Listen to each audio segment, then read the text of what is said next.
All right, we're going to pause. Yep. Hello. Welcome. I'm Zach. Oh, and I'm Rachel. I'm just pulling up my notes here. Hello. Yeah. Oh, the first three notes are, what is this? Why Moha? What are we doing tonight? You are attending Games Y'all. So we're hanging out. We're playing some games. We're being cool to each other. We're making friends. I don't know. What else is this? This is also, a time to see some exciting PowerPoints that are happening tonight. Yes. Beautiful evening of PowerPoints and games. We are at the Museum of Human Achievement. Thanks for coming and enjoying the warm weather this evening. Yeah, we got some temperature checks in a second. Moha is the physical space you're in, and it's an organization. We do a bunch of different things. There's 20 or so organizations, 40 artists sharing space here. Affordability, accessibility are all real important to us. We're happy to have you here. What are we doing tonight? We're going to play some games. We're going to do some PowerPoints. We're going to celebrate things. Yep. Give a little shout out to the games that we are playing tonight, and if you haven't yet, check them out around the space. We have got this evening.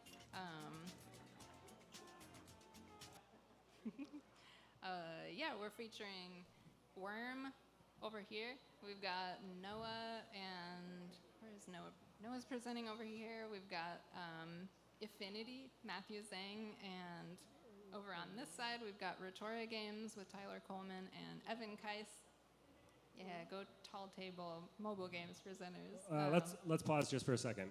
Let's give them all a warm welcome. They've brought their games out here.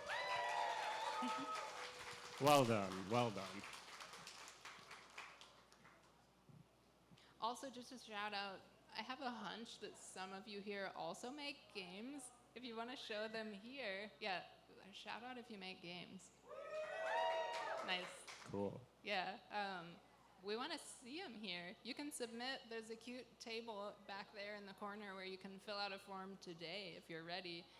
Or you can go online to gamesyall.com anytime and fill out the submission form.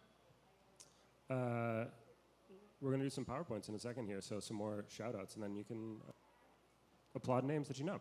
Shout out Chris Wade, Caitlin Molinas, Tyler Coleman, Evan Keiss, Bry Lee. Yeah, did I get it? Bry Lee Simmons, yeah. Harris Foster and James Scott. Shout out all those people. Clap. Shout out a budget 58. I got the cable here. Shout out a couple other things that we're playing. A Memoir Blue by Cloisters Interactive we got back there as part of the Game of the Month series. Yeah.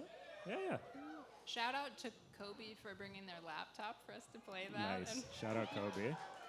Yep, and for Carrie for also helping make that happen. Shout out Carrie, yeah. Shout out Salty's Dreamcast Casino, Salty Bets, which we were watching earlier. Yeah, a couple excited people for Salty Bets. Shout out JS Joust, which we're going to play in a little bit.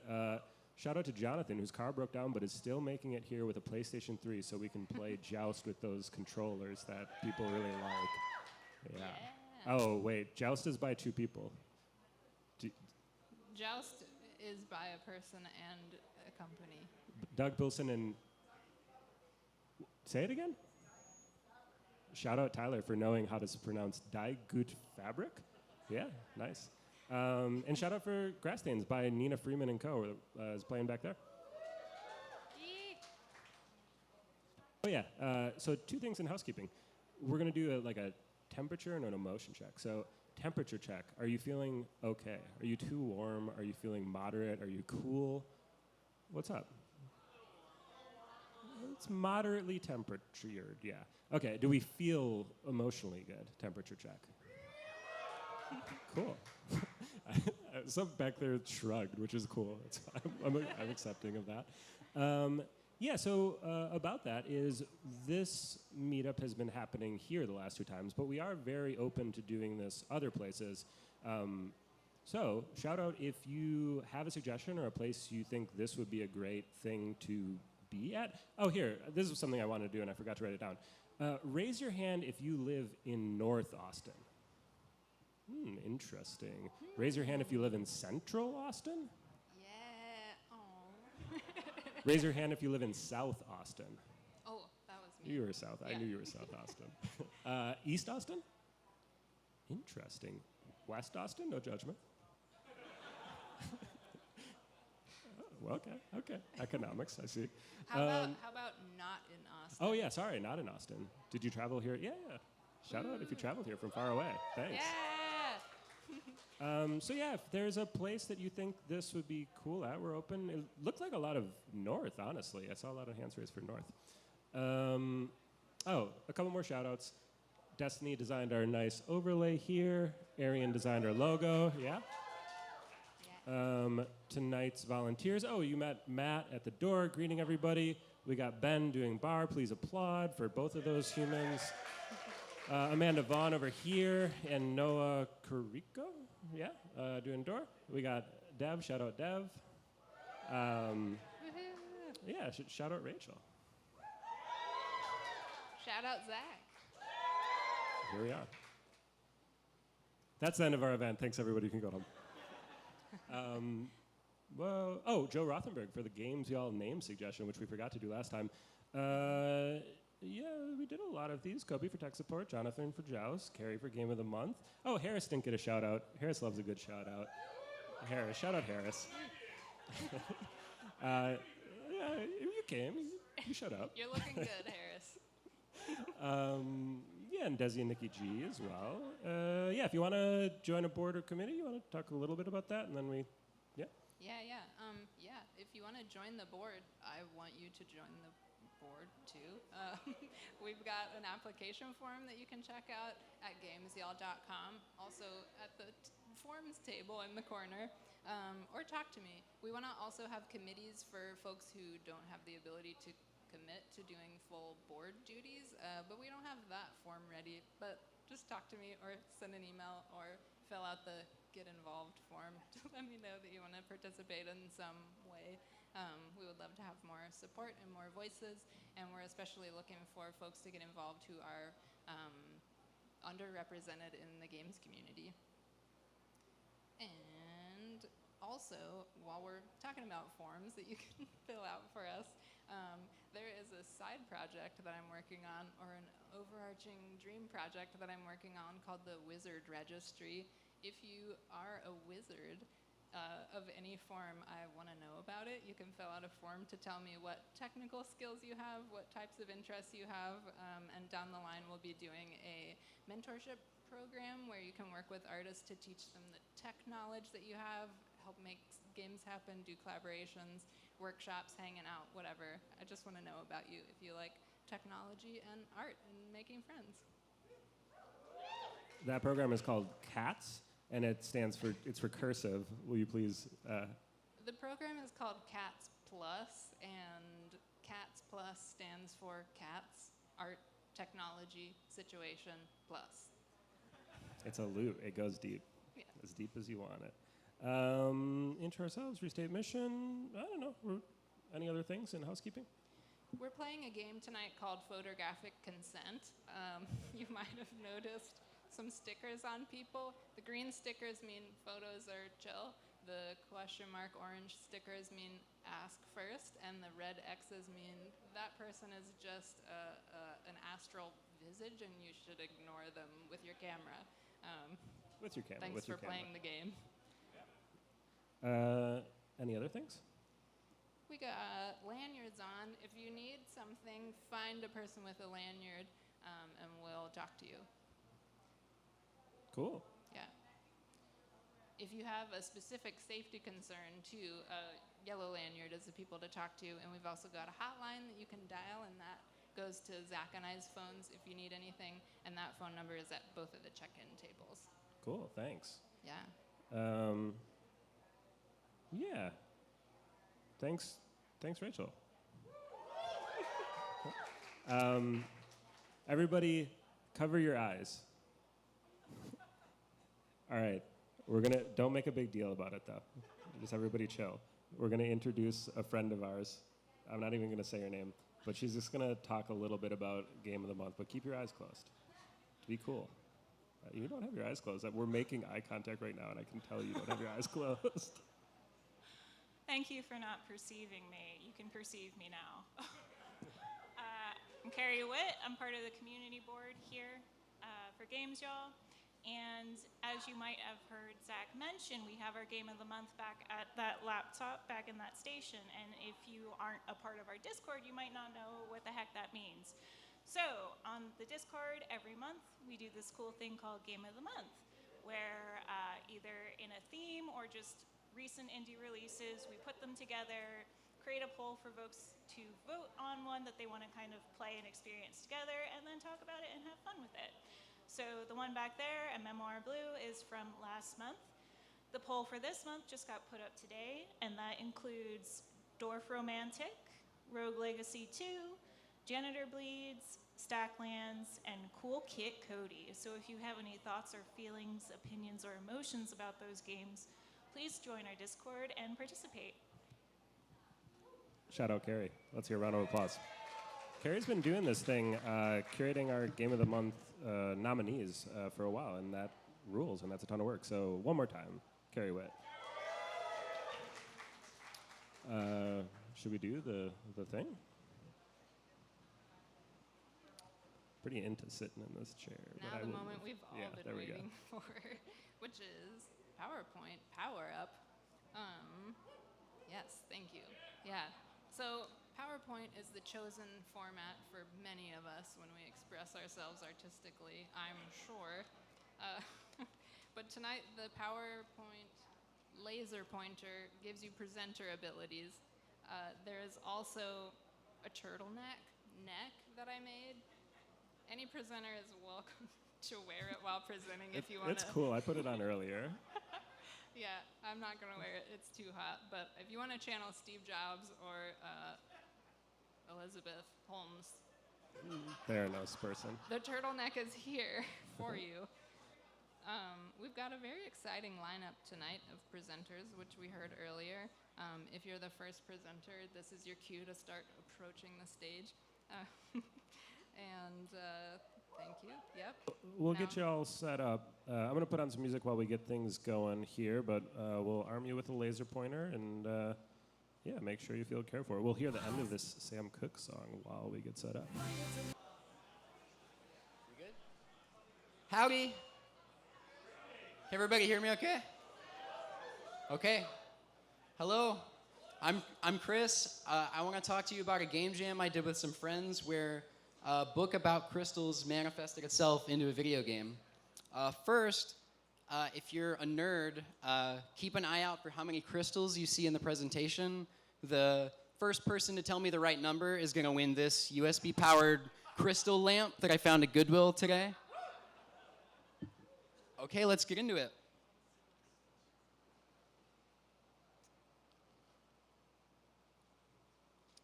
I'm going to use the keyboard. Okay. So a group of friends and I who had never worked together on a game project decided to rent Airbnb and in the middle of Texas and for a weekend just spend some time together and make a game together. This was the Airbnb that we went to. It was very cool. There was a hot tub, but it did not get hot. And when we got there, the first thing you do in Airbnb is to snoop around and try to figure out through environmental storytelling who the people are that own the Airbnb. So pretty much immediately I found this book, The Crystal Bible by Judy Hall, which turned out to be really interesting and to kind of dramatically change the course of our entire weekend. The first half of this book is a history of crystals, the geological formation of crystals, and the cultural relevance, and like what is the kind of mystic belief system behind these, like what do they do, how do they work, etc. And then the rest of it is a glossary of all the different types of crystals that they are and what they do. And I'm kind of a cynical, realist kind of guy, so when I see something that I think is stupid like this, I kind of dig in as deep as possible and read it and start making jokes and just like, you know, kind of trying to make everybody laugh. So let me show you kind of what's in this book. First off, we got blue kyanite. This facilitates dream recall, increases capacity for logical thought, and is useful for performers and public speakers. Fire agate improves night vision, aids sexual endeavors, resolves tummy aches, dispels fear and insecurity. Hematite is beneficial for legal situations and helpful in the study of mathematics, but also strengthens and regulates blood supply.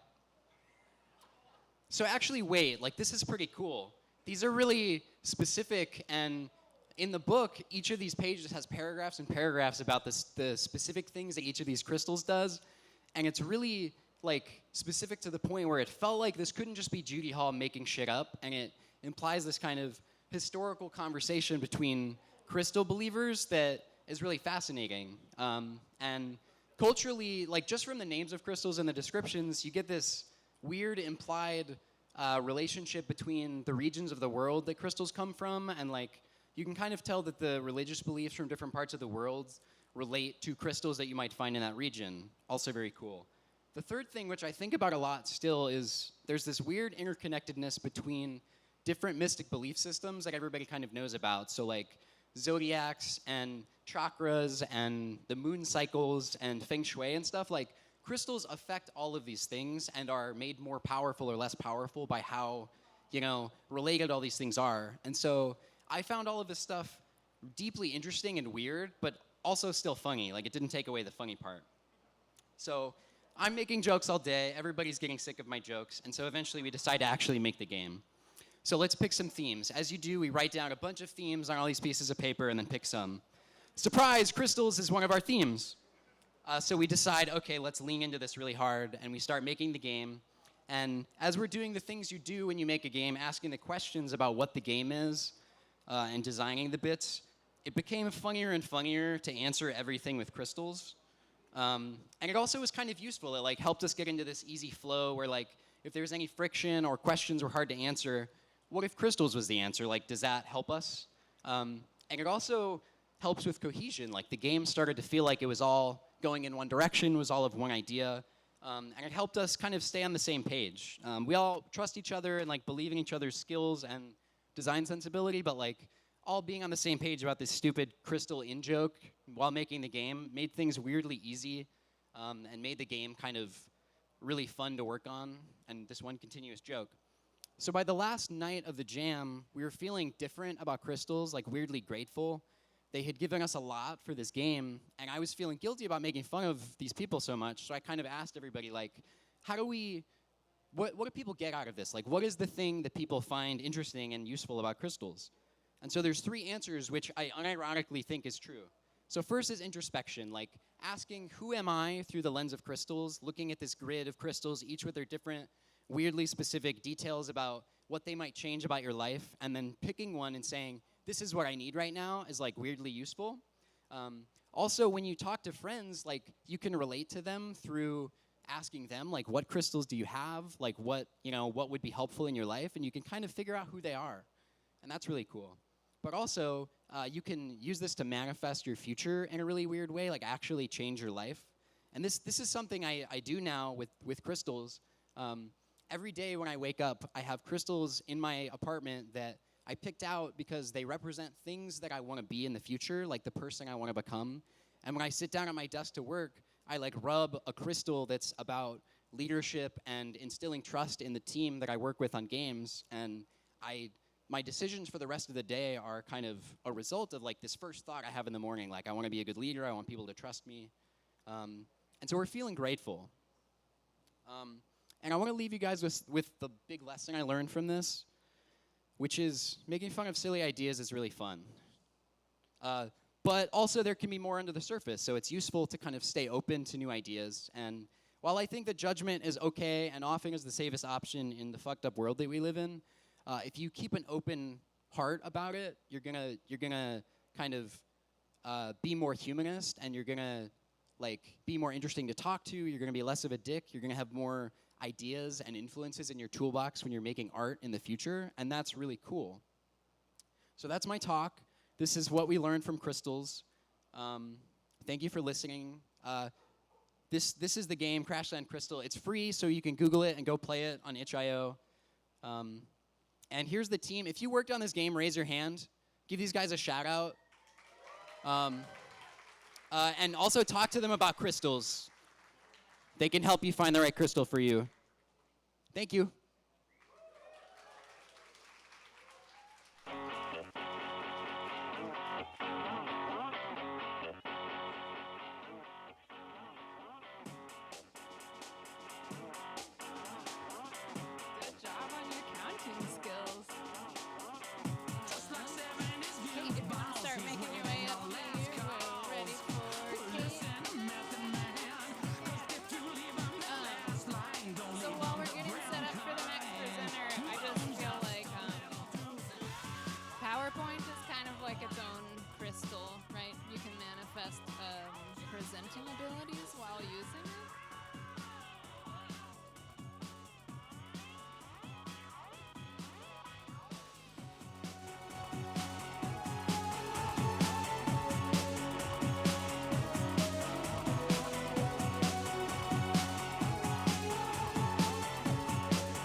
mods or simple shader hacks to do different things. So you can play Super Mario Bros. 3 as Peach, for example.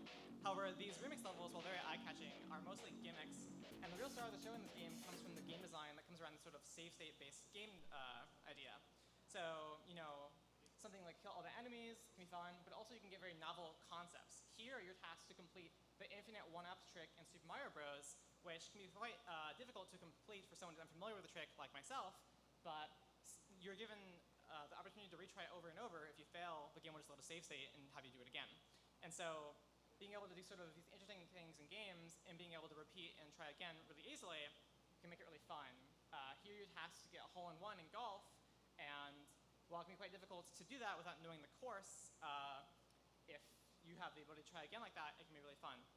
So I like this game idea a lot, and I wanted to do something of my own with this. So I wanted to try making this for the Game Boy Advance, a very similar game idea. So first I got an emulator. This is BizHawk, which allows you to do very advanced scripting on an emulator, which I would use for the project. So to make some sort of level in sort of game, you need a concept, and then you need a save state that has the player in whatever scenario you want them to be in, and memory checks, which are actually the entire game process of making this. So if you want to make a scenario where your player is in a scenario and you want them to do something, you don't know what's going on with them unless you go into the game's memory, figure out what each value means, and read it for yourself. And that's what I'm going to talk about today. So this is Mr. Driller for the Game Boy Advance. It's a game where you dig down to the bottom level of a cave, and you want to break colored blocks. What I had an idea for this was a challenge where you break 0 pink blocks while trying to get to the bottom. To make something like this, you need to understand how the game uses memory, specifically how the blocks are stored, and how to tell if they've been broken, specifically pink ones. And so this is a very interesting challenge that I got into. So I first tried to just look at the blocks that the player is drilling into and see if the game tracks it anywhere, and it doesn't. This sort of game idea is limited by the game's code itself. So without the game tracking and putting some sort of memory register for your current interaction, you have to read all the blocks in a level and be able to parse that, which is what I ended up working on. So here is a given block on the field. It has 32 bytes that correspond to it. The only important ones are these three. The first two dictate the state, like what's going on with the block, and the final one's the color. So I figured that out and was able to read all the blocks in the game. So now I'm getting close to this idea working. First I have to figure out how many blocks are left. So I asked my code that and get back an answer. So I thought, okay, I'll just check if a pink colored block has been reduced in count, and I know if the player has done that themselves. However, this approach wouldn't work at all due to the game unloading blocks, so I have to try something new. The game by default has a state of 4 on the blocks, and it goes to 0 when it's broken, so I can check if a block that's pink is a 0, and maybe this idea will work then. This also wouldn't work for a very simple reason. The game is also a match 4 puzzler, and simply by playing the game, blocks will be depleted without even the player inherently trying to do it themselves. So I can't just look at how many pink blocks are left and have that work. So I ended up trying, when I looked in the memory more and more, and the state value at the start of the block, while it becomes 0 when a block is gone, it will hit 8 specifically only if it's drilled into. And with that sort of understanding, I was able to make a scenario where the player drills. If they do pink, then I tell them, don't do that. And I'm able to go through the scenario. It's very unique and not really anything that the game asks you to do itself, the original game. So with this sort of process and lots of hours of digging into memory, I can make sort of new experiences in old games. And that's just a project I worked on. I hope this is interesting.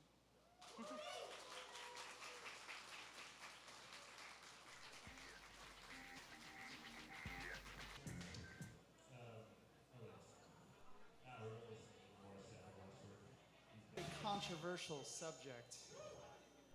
Is free-to-play evil? All right. Thank you. You're going to make this talk go exceptionally well. So, what is free-to-play? Anyone? What does it mean to you? What's that? Free to start? Yeah, what else? Microtransactions. It probably means what Chris talked about earlier. There's some sort of crystals, right? Diamonds? Gems? When you hear gems, do you shudder? Do you go, ooh? So, I'm here to say that free-to-play isn't evil. It's just people use it for evil. It is a neutral tool. How many of you played this game?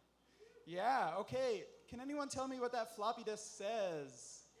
Shareware. What is shareware? Some of you are old enough.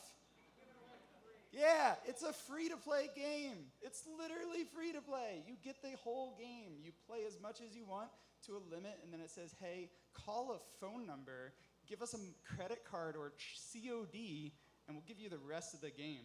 This was the original free-to-play model, right?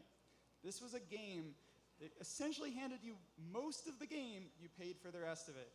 Do you think Doom was evil? Was this evil free-to-play? Yes. You're fighting evil in Doom. Doom itself is not so bad. So, I'm here to support and advocate for shareware for indies. We can do this. It's possible. As the indie apocalypse is coming, this is a great way to get your game in people's hands without making them spend money. So, put your game here. So, I mostly make mobile games. I got games showing over there. But I'm here to also say this is possible on Steam. You do not need to be in mobile. You don't need to be in the whole like free-to-play world. You can do this on Steam. You can do this on Epic. You can do this on Itch, right? Itch does this in sort of a good way in the kind of choose your own price, but it doesn't give you different download options, unfortunately. So this is my game merchant. When we first released this, we tried to do all the free-to-play stuff. We tried to do gems. We considered all that. Nah, it wasn't working for us. So what we did is there's one button. You press unlock all. You pay one price and you get everything the game has that would cost money for one price, and that's it. And it stops bugging you for anything financial.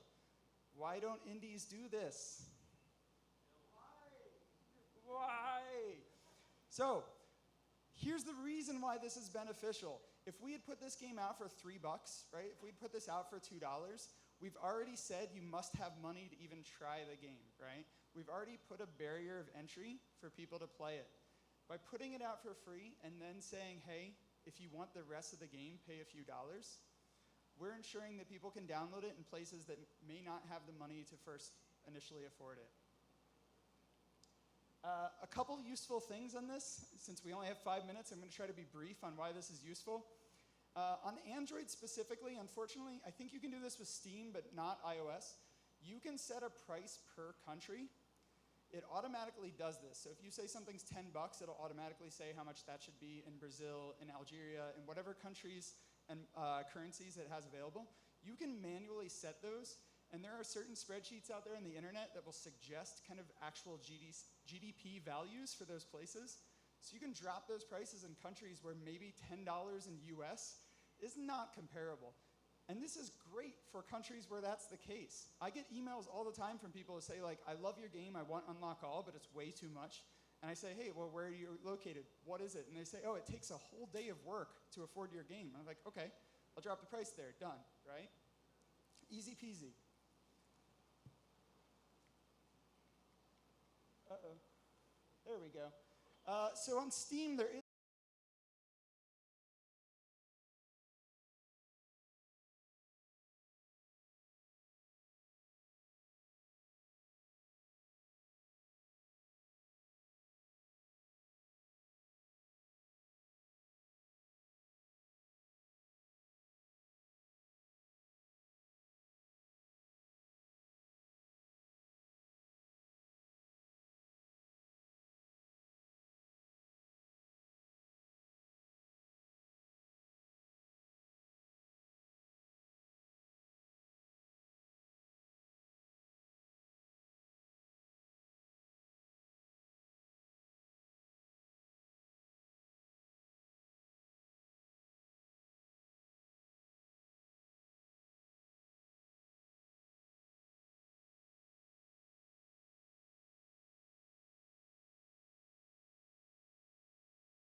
promise. It's over there. You can play it tonight. If you want to be a beta tester, I would be your very best friend because I really very much need those. Yes, and since that only took 2 minutes of my time, I'm going to move on to things that make mobile games hard to make, or why I can't sleep at night anymore. Number one, touch controls are hard, and people don't know what they want. Look at this picture. So when people play games with a touch environment, usually they'll do one of two things. They'll either A, tap over here, because when you're in a game with touch controls, you want to touch things to do things with them. So they want their character to do an immediate 180 and attack this thing as they touch it. Or they'll just tap somewhere down here because their character is facing to the right, and in a normal game, that character should attack forward at that orange character, because that's how games work. People will do this, and they'll interchange which one they do, and they will still be confused as to why they're not having a good experience. So what do? Do you give them a setting at the beginning of the game to ask them which one they want to do? No, you can't do that, because they'll have no context for that decision, and they won't choose the right one. Do you do it later in the game once they've had a little bit of context? No, you can't do that either, because they've either adapted to how the game works or they've given up on your game entirely. So what do? Well, oh, sorry, that's not what I want to do. You do complex math and check both directions for which one has a monster in it, and you do the one that always hits a monster every time, because that makes people happy. And if it's in this situation where there's both, you just keep a running tally of which one they've been doing the most, and you do that one. So just little tiny things like that kind of build up. Both me and my phone's memories are terrible. Right. So in order to keep my game sped up, I basically broken the entire thing up into these little bite-sized levels that are all interchangeable and all self-loading, and picked a very specific art style where everything outside of the playable area is this one big solid color. So when you move from one area to another, the camera kind of pans over, and in this split second when it's over this completely solid piece of nothing, I can do lots of things like load an area, unload an area, jump the camera to somewhere completely different and pretend like I never did that. You know, all those things that kind of just make things flow a little bit faster and better for these devices that aren't quite computers, but are still pretty close. Your game must be worth its megabytes. I don't think this one is talked about a lot. For mobile developers, your game has two prices: the price that people pay for it, and then the space that it takes up on their phone. And they will absolutely delete your game if they don't think it's worth the space on their phone. So how do you fix this? Well, when you're making a 2D game, you just tile. Lots of tiling. So much tiling. Just tiling everywhere. 4. When you have a game with characters and dialogue, you usually have these dialogue boxes. And you have these mug shots, and they convey character emotion, and they're really important for, you know, moving your story along and being invested. But the problem is on phones. So I experimented with a lot of different things. I tried to put the dialogue boxes on top. I tried to put little mug shots in little squares. I changed all my characters to bats and had them hanging upside down from the top. None of it worked out very well. So instead, I just switched to having these little bubbles in the center of the screen, and then tried as hard as I could to make these little 8 pixel by 8 pixel characters have as much expression on them as possible. And I think it worked out. You can tell me if it worked out. And then 5, sometimes you've been working on a game for years of your life on a specific slew of devices, and then everyone and their grandmother just decides to do this. Like, it wasn't even a hard fix. It was just, like, weirdly, specifically targeted to ruin my life. Anyways, that's my entire talk. Thanks for listening. Final hot take, I'm gonna start shortening the player to player the way people shortened the baby to baby. Thanks for coming. Riley Simmons. A round of applause, yes, thank you.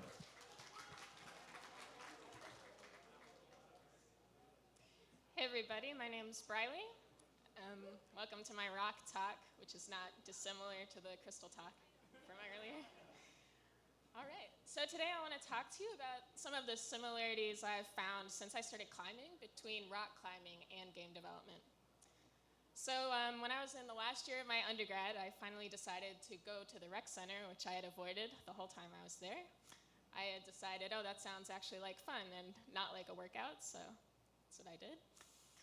Originally, I didn't connect climbing with game development, but actually I've learned that there are so many game developers out there who love climbing, and I've met so many of my friends through this point at the climbing gym. For me, a lot of the fun from climbing comes from solving these puzzles or routes that route setters at the gym set.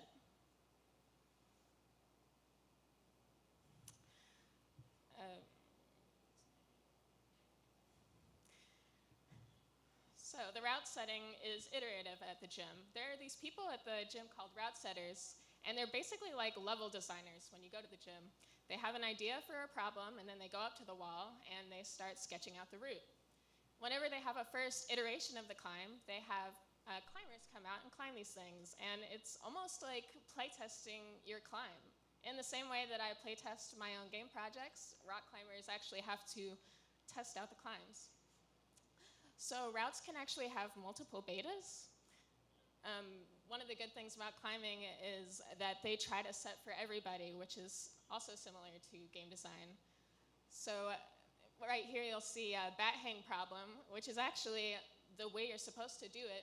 It's the easiest way, but in this climb, there's other ways you can get around it. You can try and do like a very physical push-up through the first move, and it's not really an illegal thing, but it is fun to find the cheating beta, much like in game design.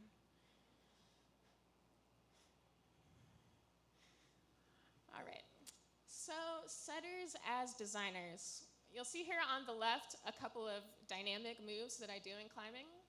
The route setter has a mission. They want the climber to have to jump from one hold to the next. They don't want them to be able to get around it in any way. And so here, a route setter would look at this climb, set the next hold just far enough that there's no other way to do it. This is a game called Soulworth that I worked on a few years ago. And much in the same way, I wanted the player to have to use a very specific mechanic. This mechanic was teleport chaining, and I don't want them to get through the rest of the game without knowing what this mechanic is. So I make a level where you actually have to use it. There's not really another way to get around the solution in this situation, and so the players end up learning it. Routes as levels. All right, so this is another example. In this situation on the left, the climber wants to bat hang to reach the next hold. They set this by making a hold that's really good on the top, but the starting hold is super small, or really hard. On the right here, I actually have two different examples. I had designed this level with the idea that you would reach a collectible on the lower right side of the screen. And at first I thought my way that I designed it was the only way to do it. I thought the only way was that you had to drop down and then teleport your crystal back up. And it turns out that once I started playtesting it, there were multiple ways that you could play this game, or multiple different betas. And at first I thought, oh, maybe I should design around this. Maybe I should try to force the player to do it my way. But actually in this game, it turns out it's more fun to let players do things in multiple creative ways. And that's similar to rock climbing, in that whenever you have a problem, you can do multiple ways. That's a good thing. You want your tall climbers and your short climbers to be able to do whatever route you set. Okay, these are all GIFs of me failing a lot. So something you do in climbing is you fail all the time. And I often get this advice that's fail often and, get better at failing, but they don't really tell you how to do that or like what's a good way to practice it. I think climbing is actually a great way to practice failure. It's like a safe and fun way to like get your mind used to the act of failing and actually have fun while you're failing. So yeah, we climb, we have fun while we're doing it. We can practice it like any skill. I think failure is very, very practicable. So at first, whenever I was doing game development, I would do a game jam and it felt like all or nothing. If I failed making this game, then that was like the end of the line, like, oh man. But now that I've done several game jams, I don't really think of it as a failure, I just think of it as a learning experience. Right? So some of the takeaways: design for every player that you have, consider the beta, and let players be creative. Failure can be practiced and fun. Thanks, y'all.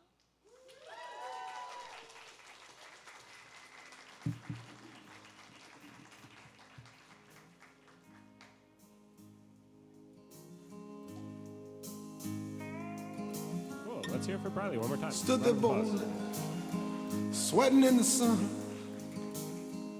Felt like a million. I just didn't know what the verse Felt of this like song number sounded one. Like. It's a long game joke. The height I'll of get it in a summer. second. We'll get there. I'd never felt that strong, like a rock. There it is. Does Bob Bob Seger suck? Like, I don't actually know much about Bob Seger.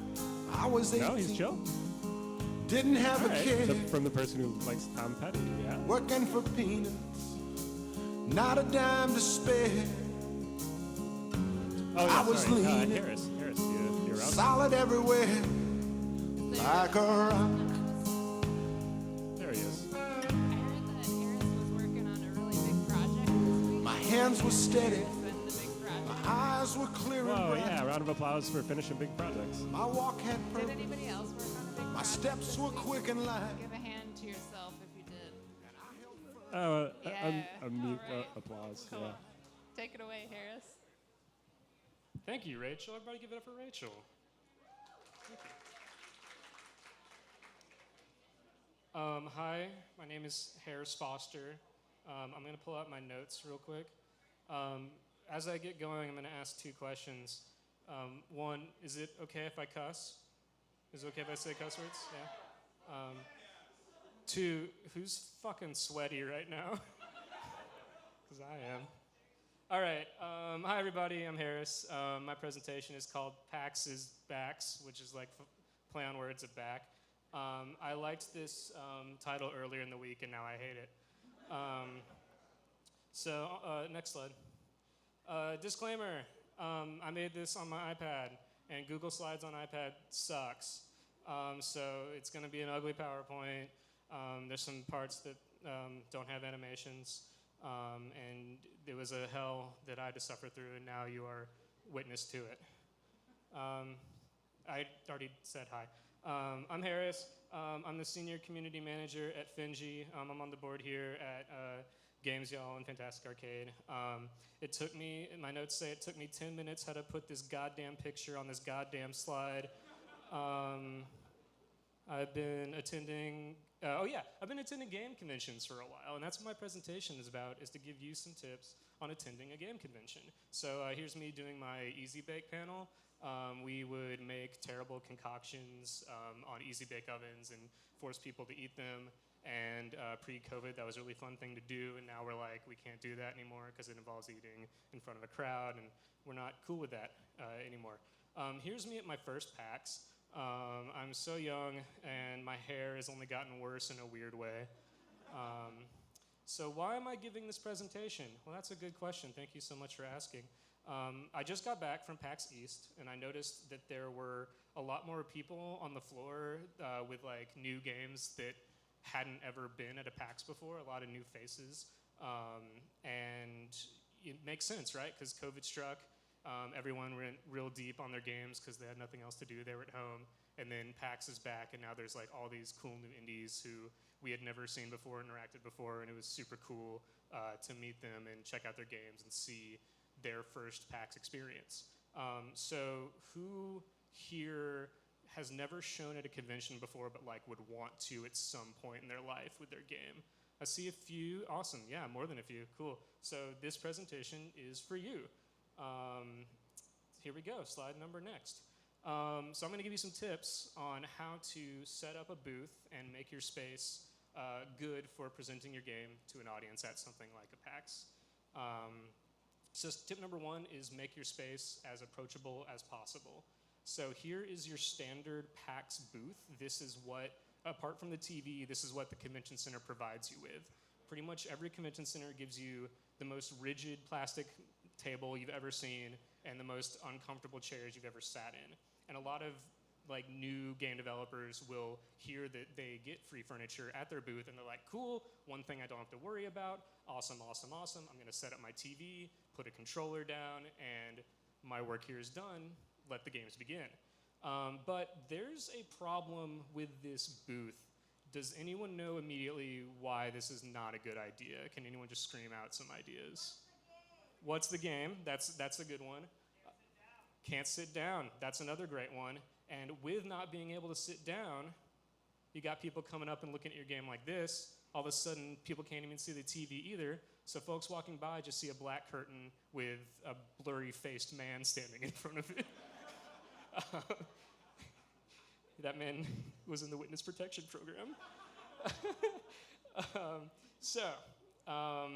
This is your indie rate booth. I see dozens of these, and I see people who, by the end of it, are like shaking their head in frustration that they didn't do anything different.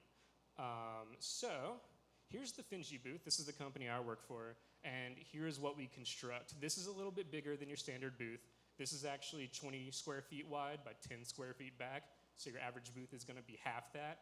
But even ignoring that, just splitting this booth in half, you can already see down into the games. The TVs have signs. You are able to tell what is going on immediately, and that is so integral to PAX because people are wandering through these halls looking for something to play or somewhere to sit, and this booth has it.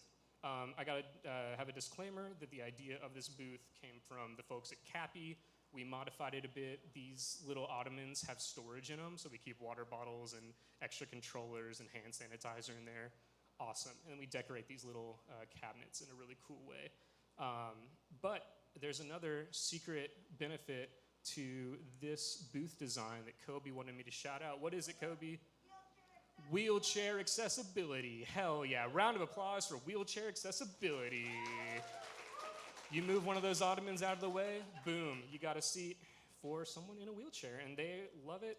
It is something we get compliments on all the time, and I am so proud that we have that as a feature of our booth.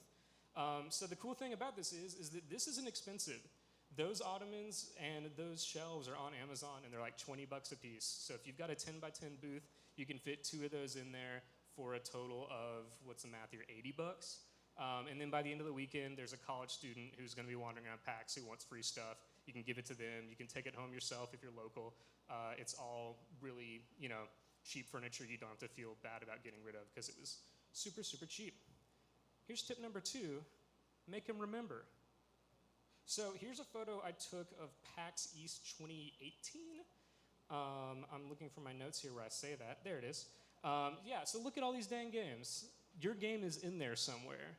And that guy right there is gonna walk all the way throughout in here, and by the time he's done with his 4-day PAX excursion, he's gonna forget your game. So how do you make someone remember?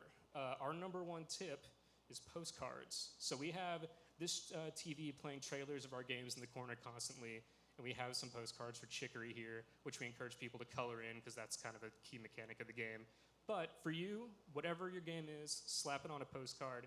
People are gonna love it. The good thing about it is that people walk up and they think it's a free copy of the game, and they're like, yes, I'm gonna take this garbage. And then they take it from you and they learn it's just an ad, but they hang on to it anyway because they don't wanna be rude.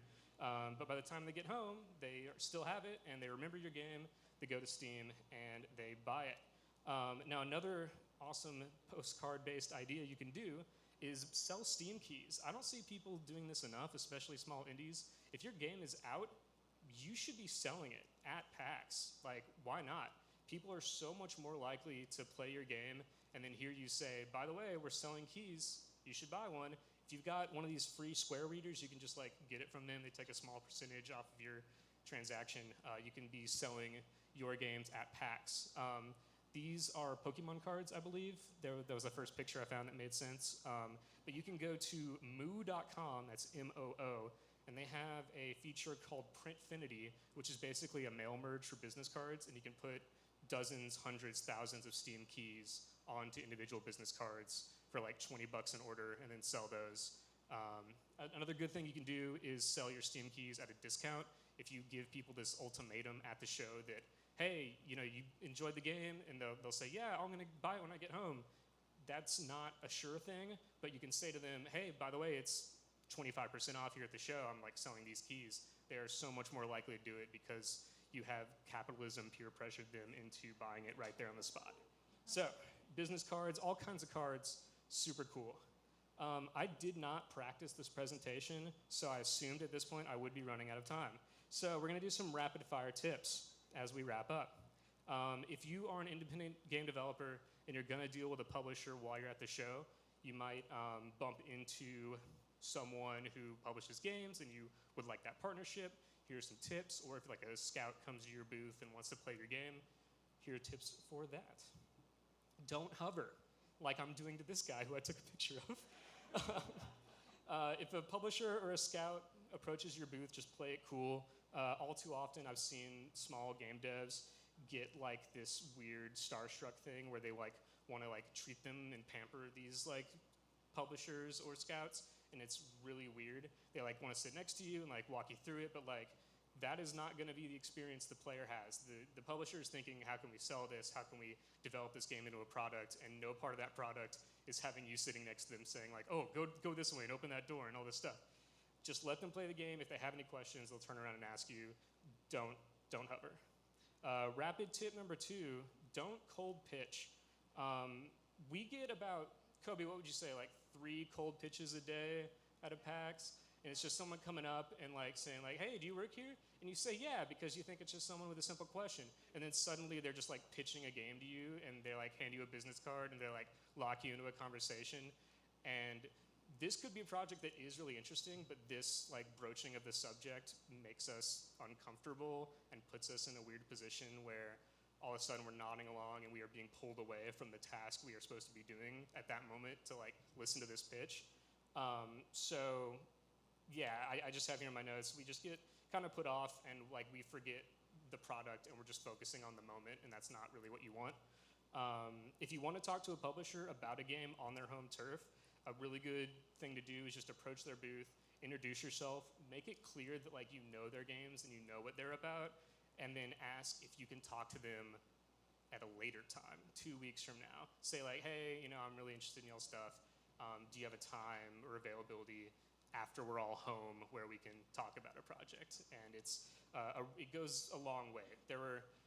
This presentation previously was top 10 weirdos I met at PAX. And like 5 of them were cold pitches that went bad. This brings me to my last slide. And I was just, you know, it's a good rule of thirds to have a third tip. I couldn't really think of one. But this was a thing that popped up a few times. And if you agree with it, I want to get a round of applause out of you. So tip number 3, fuck NFTs. I'm just going to read my notes that I have here that are different on this.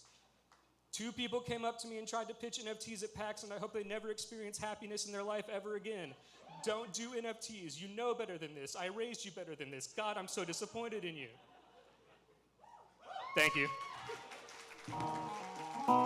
Hey, you little piss baby, you think you're so fucking cool, huh? You think you're so fucking tough? You talk a lot of big game for someone with such a small truck. Oh, look at those arms. Your arms look so fucking cute. They look like little cigarettes. I bet I could smoke you. I could roast you. And then you'd love it. You text me I love you. And then I'd fucking ghost you. Presentations, there's an extra spot, but it's only for someone who's going to do an interpretive dance about your experience playing Elder Scrolls. No. Or Elder. Like, I don't mind at this point. It could be about either. Is anyone going to take me up on that offer? Is that you? It's not me. I was the song guy. It might be me. Tell me what to do, I'm trying to go to bed. I didn't have to get it, I'm trying to get it right. Oh yeah, shout out James. James, I appreciate the maneuver of writing about your own presentation in the column you write, which is, I feel like, a cool thing. Yeah. Hey, let's hear it for, oh wait, let's get it up first and then we'll do the thing.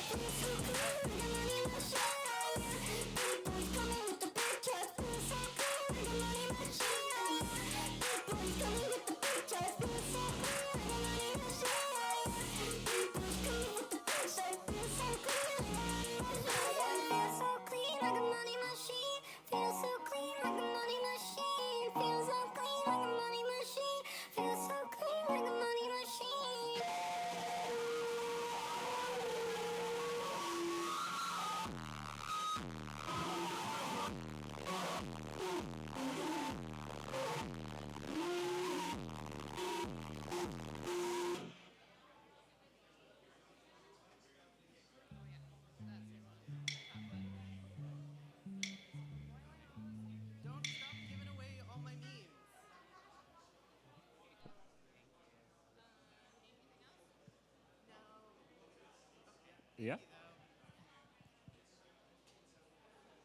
All right, everybody. Without further ado, we arrive at the last speaker of the night. Please give a warm welcome to James.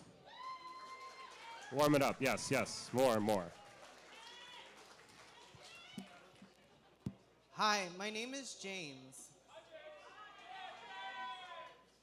You may know me from the written column I do every week in the Austin Chronicle. It's the Community Chronicle, which is the gay one. I decided to do a presentation on how to find trans erotica, and I have 3 reasons that I wrote on this card. 1, it's good. 2, it's a subject I know a lot about. And 3, I just wrote funny meme, which is in reference to this meme that I made.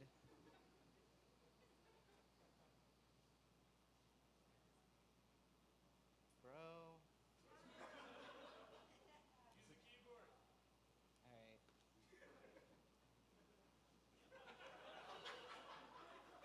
What is trans erotica? When I talk about trans erotica, I'm specifically talking about written, comic form, stuff that you read type of pornography. It could be video, but that's not what I'm talking about. And in this presentation, I'm going to explain why it's cool, what it is, all that, and why you should care.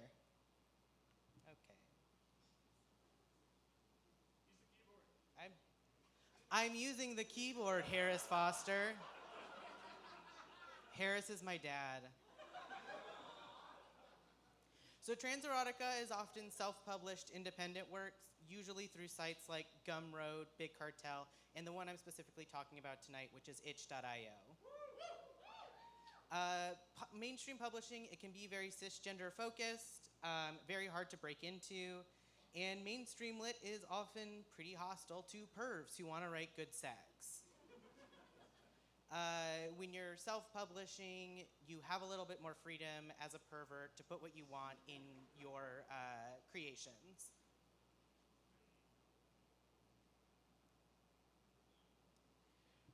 Trans erotica is also a good alternative to fan fiction.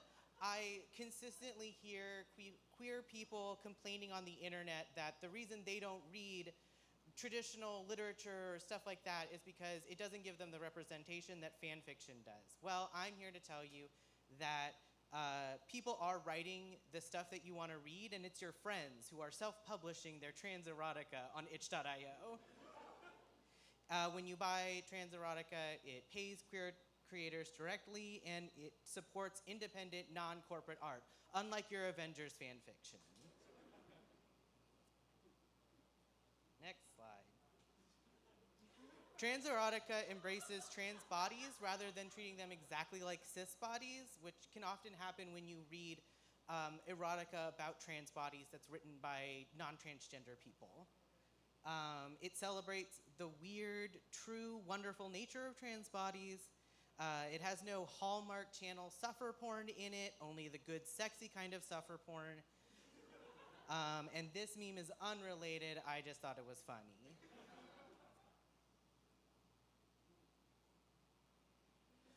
So where that trans good shit at?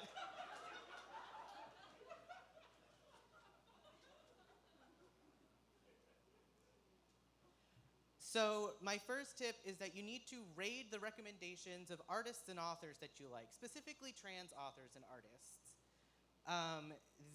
You reference folks who work in genres that you enjoy. I personally have a trans horror author, Gretchen Felker Martin, who frequently bolsters independent writers and has spoken about how she started in self-publishing and only recently got a publishing deal. So finding trans authors who can point you in the right direction.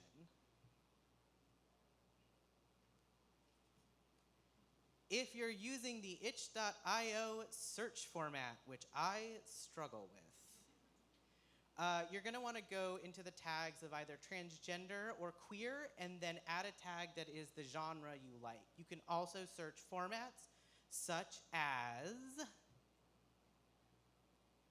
visual novels, text adventures, I don't know if you can read that, but that is Sexy Werewolf Adventure. It's pretty good. I played it.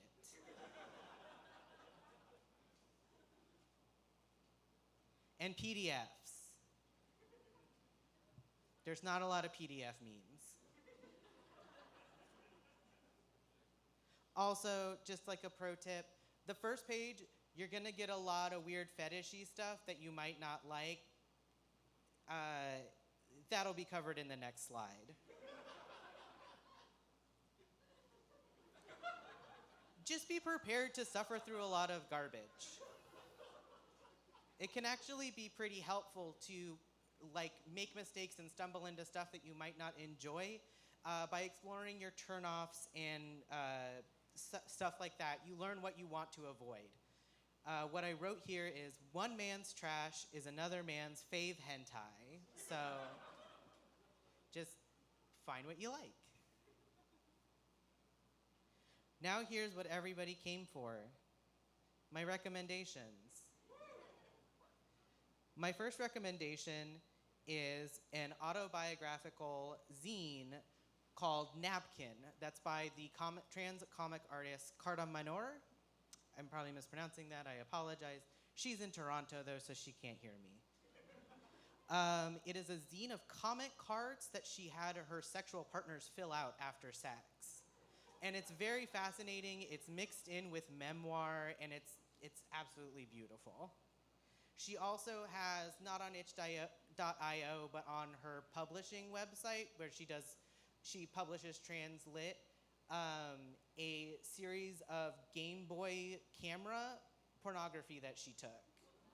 So if you want to see that, I don't know. You guys are little freaks. My next recommendation is a comic called Sasha from the Gym. It is a comic about fucking the mysterious loner who's in your gym and you are both transmasc. It's awesome. There's like a spy plot. There's some delicious BDSM sex. Absolute high recommend from me. The next one I'm recommending is actually a text adventure. It's called Some Sword, Some Play. It is a steampunk text adventure, and you have 3 love interests. The game actually allows you to choose the pronouns of those love interests, so you can switch it up however you like. She, her, he, him, they, them, and you can take whatever route you want. Love it. Great little afternoon waster.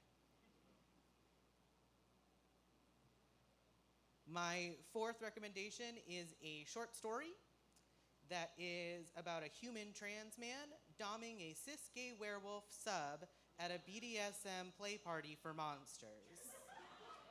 It fucking rules. All of these are available on itch.io. They're all pretty low cost. I know for a fact the Hurt Him Good one is like only $2. That's one of the other nice things about trans erotica. Pretty low cost. You're not gonna break the bank and you're gonna find stuff that's actually good. This is me passing you the blunt of trans erotica knowledge. Use this wisdom blunt wisely.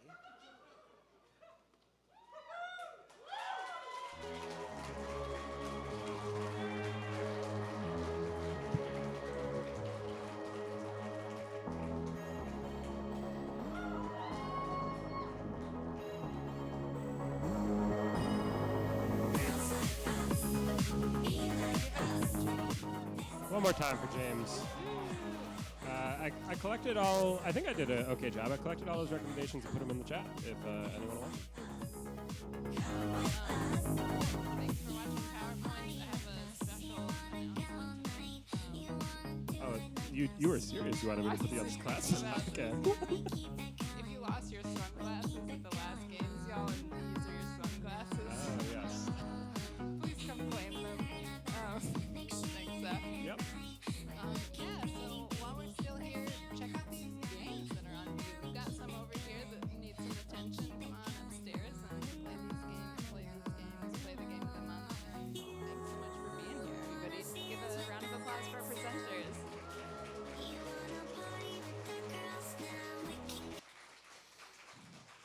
Cool. grab a drink.